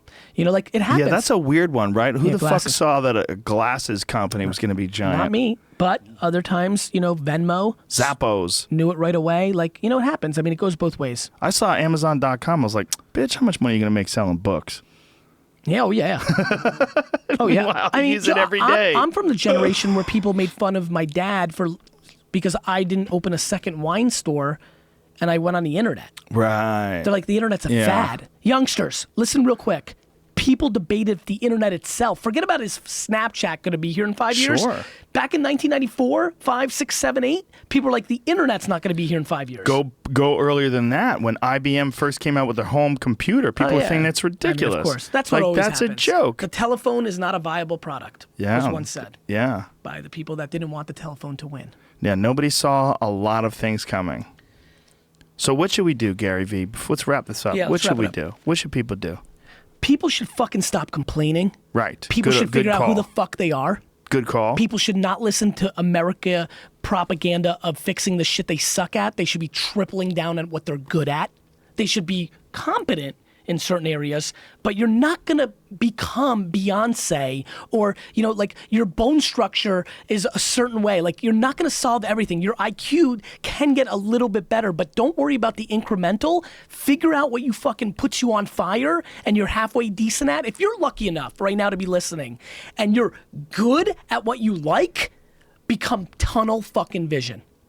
Because there's way too many voices telling you what and how. And here's the other thing, and this is the big one, Joe, because you have a humongous audience. The biggest thing that I've seen dividends from, have the conversation with the person that's holding you back. The reason most people who are listening right now are not doing that thing is they're worried about the opinion of somebody, usually their mother, usually their father. And the reality is that your spouse may be the person holding you back, and you have to have that conversation. Cut them off. We have to get to a place where you're doing you, because the number one thing that scares the fuck out of me is regret. And you're going to sit there at 72 and you're going to say, I wish, I wish, I wish. And whether that's money or spend more time with your family, there's a million ways to do this.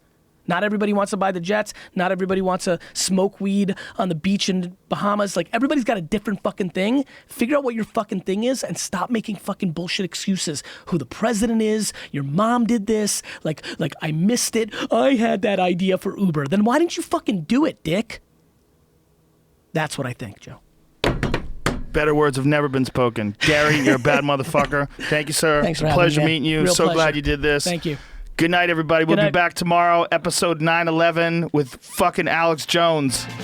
That's right. You heard it. And Eddie Bravo. Holla.